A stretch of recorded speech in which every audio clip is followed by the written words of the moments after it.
Thanks, everyone. Welcome to the session, and thanks for the lovely intro, Alexa. It's great. Welcome to the session. Happy to. My name's John, as they said. I'm here from the professional services team based out of Canberra, and looking forward to having a bit of a chat about landing zones. So today we'll cover. We'll cover a bit about the problem we're trying to solve with landing zones, what a landing zone actually is, and what makes up a landing zone, and some of the best practices and ways you can get started building your own landing zone. Now, when we think about the problem that a landing zone's trying to solve, I find it helpful to use a bit of a metaphor. So if you could, imagine you're running an airport in a large, thriving metropolis, something like this. Now, for those that aren't from here, this is our old airport. It's a wonderful piece of infrastructure. But imagine you were running that, and you then had to go and build this, which is the new airport. As the architects of that, you had to think about a certain number of things. You had to think about how the traffic was going to flow, be it planes, the vehicles supporting them, the passengers through the terminals, staff through the terminals, baggage, all those sorts of things. You have to think about security, both in ways that you and I are familiar with as passengers, the lovely explosive tests and baggage and all those things. You also need to think about where security applies in the place, where passengers are allowed to go, where staff are allowed to go. And for both of our international flights every week, you have to think about some additional things. You have to think about some extra compliance controls around quarantine, customs, those kind of things. And this is a big, long-lived piece of infrastructure. You want to make sure that it's being operated and maintained to run at peak efficiency. So you want to make sure that you're not burning money unnecessarily, for example. And you think, now that's great, John. How does that apply to AWS? But when you get started on your migration to AWS, you need to think about a number of the same things. You need to think about how you're going to route your traffic, what security and compliance controls are going to apply at different points. And once you're running it, you want to make sure you're getting telemetry out of it and doing all of that. And when you get started, that can seem, like, understandably somewhat daunting. There's a lot of things to think about that I've just rattled off there. But in exactly the same way as with the airport example, hundreds of people have done this before. And so we can build off the knowledge of those people and the experience of those people to help make it a bit better. So, when you get started, what do you actually need this to do? You want it to be scalable and resilient. You want to make sure that it can meet the peaks of your business application demands. You want to make sure that it'll scale down and optimize the use of that infrastructure. You want it to be resilient to infrastructure outages, application outages. You don't want a single application component to take out the entire user experience. You want it to be secure and compliant. Now, I think of that both in terms of AWS best practice and things like the Centre for Internet Security, but also in this town, you're thinking about things like IRAP compliance and things like that. You want it to be adaptable and flexible as well. When you start moving into the cloud, you're going to have a bunch of people that want to add more workloads to it, and you want to be able to adapt and pivot and take advantage of those opportunities when they arise. Now, having given you that background, I'd like to introduce the concept of a landing zone. Now, a landing zone in AWS is a specific thing that we think about.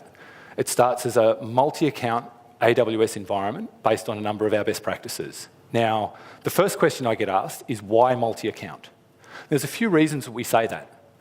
Multi-account, primary reason is one of blast radius. So, for example, you don't want people working in a development account or a testing account, and you don't want them to impact your production workloads. It's also going to have a number of architecture patterns for shared services. So things like proxy access or wherever it's going to be in your accounts, you'll have a number of templated, repeatable patterns that you can reuse through your infrastructure.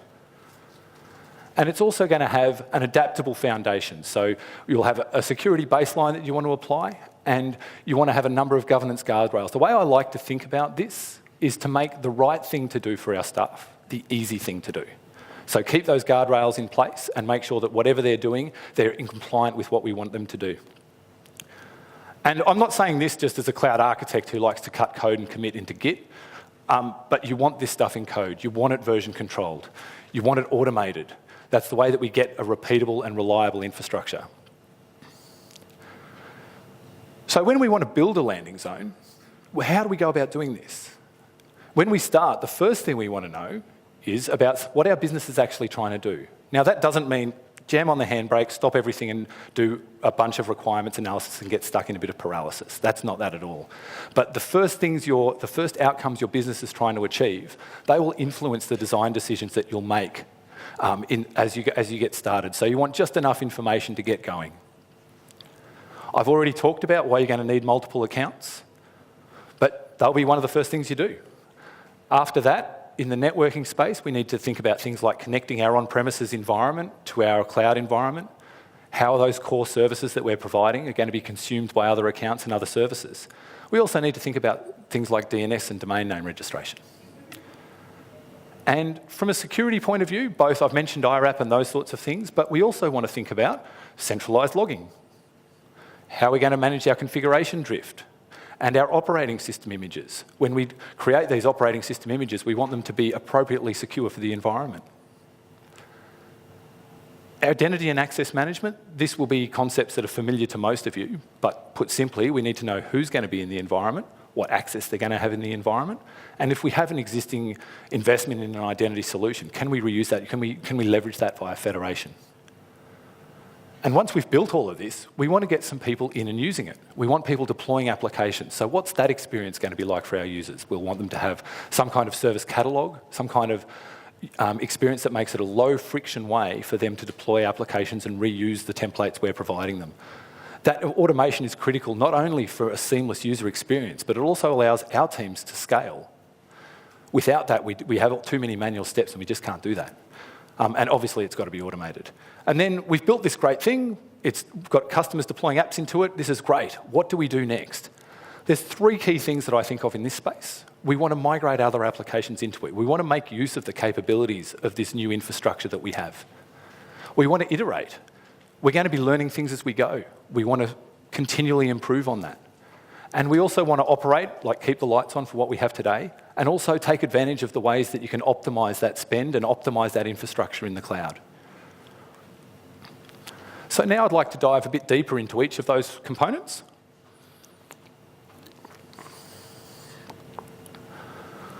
Start with accounts. We've talked about the multi-accounts, so I'll dive straight into a bit of an example. Here we've got a sample 6-account environment. Down the bottom, we've got some shared core service accounts. Up the top, we've got our development, production, and test. Now, this is an example only. In your environment, you might stamp out multiple development, test, production accounts by application, by service if you're going down a big transformation path. Depending on how your business is organised, you might have it by different business units as well. So this might stamp out a great number of accounts. And what powers that is AWS organisations. Organisations gives you the ability to manage and control those multiple accounts and apply some service control policies to those as well. And for example, you may not want your developers accessing our gaming services. That may not be appropriate. You want some centralised logging almost immediately. This gives you that tamper-proof logging capability for use in forensics and incident analysis and that sort of thing. Building visibility. Apologies, this graphic's probably pretty hard to read, but you want to be able to get that aggregate view of the financial environment, and you give your FinOps team the view that they need for everything that's going on. Our shared core services, touched on some of those before, things like proxy, Active Directory potentially, get those running in their own account. What this gives you by deploying this way is excellent environment isolation. Now, I talked a bit about this before, that blast radius effect. It also gives you an excellent boundary for your security perimeter. It also gives you that really neat cost visibility for our financial teams. And if you're having a really bad day and a bad actor gets into one of your accounts, it means that the blast radius of that is also limited. On the networking side, we'll start to think about in these accounts our VPC design. How many VPCs do I need in my accounts? Where I have multiple VPCs, I need to think about our IP range to make sure this thing can route. And within each of those VPCs, we're going to need subnets. Which of those do we expose to the public internet? Which of them do we keep private? And related to that is how we use access control lists and security groups to control who can talk to what in that environment. Which applications are allowed to talk to each other? Which environments are allowed to talk to our on-premises environment or may not be allowed to talk to our on-premises environment? We want to get some intel and some telemetry out of the network as well. We want to make sure that we're capturing the logs out of it and we're getting insights as to what's happening in that space. And lastly, we want to plumb it all together. We want to use something like Direct Connect if you need that dedicated bandwidth, or at the very least a VPN if you need that hybrid architecture. So another example, similar to the last, but down the bottom we've now got an on-premises data center and the internet. Just to visualize some of those network components. So our VPN and Direct Connect, that will help us get the environments connected back to on-premises as required. Once we've got that, we need to make those shared services I talked about available to our other accounts. And so we'll have our VPC peering link set up or something of that nature to connect them up. And once we have that, we need to think about things like our DNS names. We need to make sure that services running in our application VPCs can resolve the core services and the shared services that we're presenting to them, potentially resolve our on-premises environment as well. Related to that is where we have our ingress and egress points from the network. Which of these accounts, which of these VPCs are going to be publicly connected to the internet, which need to go via a different account through a gateway environment, or which of those need to go back to our on-premises environment. And lastly here, our Bastion host. This thing will need to be administered and the applications running it will need to be administered. Whereabouts in these accounts do you want to actually have that happen in a secure way that means our administrators aren't going to work around us, that they can still do their job effectively? Moving on to the security space, in addition to some of the things we've talked about before around IRAP and that, there's a number of services that we think of as a baseline in an AWS environment. Starting first and foremost with guard duty. For those of you that haven't got this enabled in an account that's running meaningful workloads in AWS, I highly recommend you turn this on. It's a really cost-effective way to get automated threat detection in your environment. If you want to just open the laptop and turn it on, if you don't have it on, totally fine. CloudWatch. CloudWatch is just a fundamental way to get telemetry out of our platform, get monitoring, get alarms happening when things aren't as they should be in your environment. Make sure that you're leveraging the power of that service. CloudTrail is our audit logging service. Every API call, every action that happens in AWS is logged in CloudTrail. For a number of reasons, you'll probably want to keep that data for an extended period of time, forensics, audit requirements, all that sort of stuff. That data in CloudTrail is invaluable in any number of incident troubleshooting, forensic analysis, those sort of things. We mentioned getting network insights before. VPC flow logs are the mechanism to do that. VPC flow logs capture the header level packet information for the techies in the room. You can now save that direct to S3, so it's even more cost-effective way to keep that data and get insights out of your network. For those of you reasonably new to AWS, AMI is an Amazon machine image. That's how we capture our operating system builds for reuse in the cloud. When we want those deployed and available to our users, we want that to be an automated process. When a patch gets released by someone, we want an automated process to deploy the patch, test the instance, capture that image. And when we do that in that industrialized way, we call that an AMI factory, which is the term here. You want to make that available so that you can scale your team and make those patches available as soon as possible with an assurance that those operating systems are configured in an appropriate way for your environment. And AWS Config. Config is our configuration management utility, service. Within that service, it manages and gives you a visualization of the CIs within your environment and the relationships between them. Part of that service is AWS Config rules, and this allows you to do continuous compliance. It allows you to provision rules that say, for an example, I want all my hard drives attached to my instances to be encrypted. And you can alert when that configuration drift happens. And so not only can you say that I'm compliant on day one when I first deployed, but at any given time, according to the rules you've defined, you can check that state of compliance. It's a really powerful tool. In the identity and access space, most of you will have some kind of directory today, something like an Okta, maybe an Active Directory. And in that, we've got a whole bunch of process wrapped around it. We can onboard users. We get users removed when they've left the organisation. It's integrated well with our IT service management tools. There's a lot of organisational IP tied up in that. And when you're starting out on AWS and you have a new console log on that you want to enable and you want to do all that, a lot of our customers want to make use of the existing identity stores they have and that IP. And we connect the two with our identity and access management service.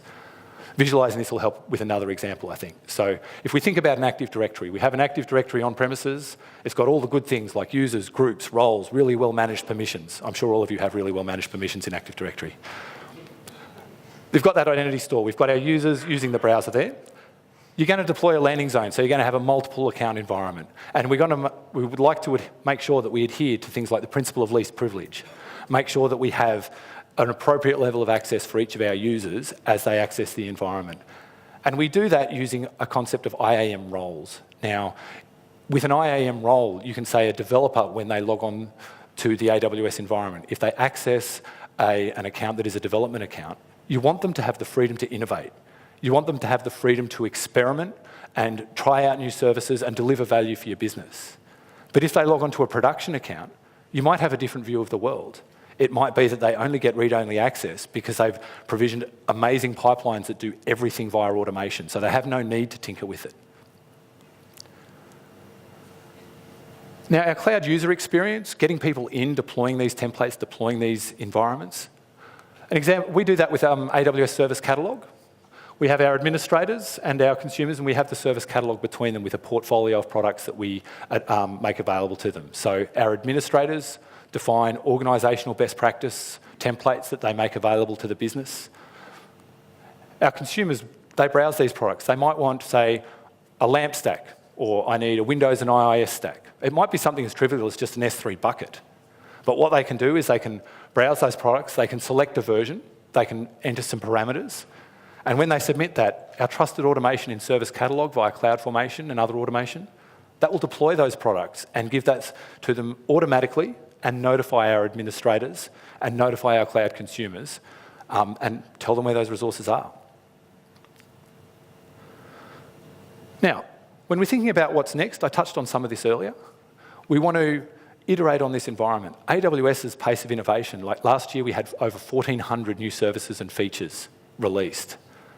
As we're releasing these new services and new capabilities, you'll want to be able to take advantage of those as your environment matures. So you want to be able to iterate and move quickly. You also want to migrate those applications. Might be for a deciding event like a data center exit or something like that. You might just need to lift and shift a bunch of applications into AWS. You might want to transform them to take advantage of cloud-native application services and some of the savings that they provide. And you also want to operate and optimise this environment. A couple of real ways that we see customers do this, like build and manage your own. Develop that capability internally. This is based on the idea that the people you need are the people you have. They know your business better than anyone else. Develop them, send them on AWS training, establish your cloud centre of excellence, really build those skills out and scale them into your organisation. And if that's not the way your organisation works, you can work with some of our managed service partners. We've got a number of partners. Their managed service capabilities are audited by third parties. They can help you start on your journey into the cloud, and they can help you optimise and run it once you get in there. So, I've talked a lot about what it is and the process about how you might go and build it. How do we actually get started with this? And when we think about the challenges of doing that, I've talked through a lot of stuff here. Like, we've got a bunch of design decisions we want to make. Those multiple accounts, we need to configure them. We need to deploy the services into them and make them available. And we want to create that security baseline and that governance capability as well. And one of my favourite things about working at AWS is that there's more than 125 services. You've got to figure out which of those services you want to make available to your staff in the environment. And we also need to think about things like documentation and user access, as we've talked about before. We recently released this, the AWS Landing Zone solution. The URL's down the bottom here. This is a solution that solution architects and professional services team like myself can help you with. It's a landing zone environment that's built off best practices of doing this with hundreds of customers in the past. Those collected learnings have been rolled into one offering. It has that foundational level of security and governance. Now, it's really important here to emphasise that this is a framework. Every one of you will bring different workloads and different customer requirements into the cloud with you. This gives you the foundation to build on and further develop that. It's got some core AWS best practice recommendations turned on to monitor for, but you'll want to bring customised versions of that into your environment. It deploys a baseline number of accounts. Now, they're their core services and things that we've talked about before. It also deploys an account vending machine now, though. That might be a bit of an odd term to some of you. It's literally a portal that someone can go to, enter a few details, and the trusted automation will deploy a compliant account automatically for you so that our consumer can come along and they automatically get their own account with our security baseline in place already. And of course, this is automated. It's all powered by a number of CloudFormation templates, and you can get up and moving within a day. So this is what it looks like. This graphic is taken directly from the website I showed you before. We can see up the top, we've got our organisation's master account. That's where we do our consolidated billing. It's where our account vending machine's deployed. By default, it has a single sign-on service enabled, but just like the federation example we talked about before, we can customise that to make sure that we leverage the capabilities you have today. We've got two security accounts down the bottom here. We've got a security account for the humans, and our logging account, we keep the humans out of it. We make sure that tamper-proof logging environment has no humans in it. The security team can access it via a concept called cross-account roles, and they get just enough permissions to do what they need to in that account. Our shared services account, talked about that a few times. And the development account with the dotted lines there, that's the first account out of the account vending machine. That's just an example. You'll deploy what you need from there. So, thinking about what we've covered today, build yourself a landing zone. Like a landing zone, build a really, really stable migration for your AWS, a stable environment for your AWS migrations, Build one that's scalable. Build it so it's resilient. Build it so it's secure. All the good things we've talked about. If you don't want to build it yourself, get a hold of ours. Don't reinvent the wheel. Come and talk to us about what our solution looks like. The URL's there again. Plenty of information there on how to get started. And come and speak to your AWS account team. Your AWS account team, your account managers, your solution architects. We can talk to you in depth about this stuff. Our professional services team, of which I'm a part of, we've actually got a booth out the front where we can talk to you about this in a lot of detail as well. I'm actually a bit ahead of time. Thank you very much. Thank you. For those of you that are technically minded, if this session wasn't deep dive enough, I'll actually be on the booth running through a sample of what our landing zone looks like. We've got a whiteboard there. We can dive into excruciating detail. I'm happy to talk to you until you're bored. So come and have a chat, more than happy. Happy to take questions now as well, though. I think our landing zone session this afternoon is about 3:25, if I recall, but it should be on the agenda.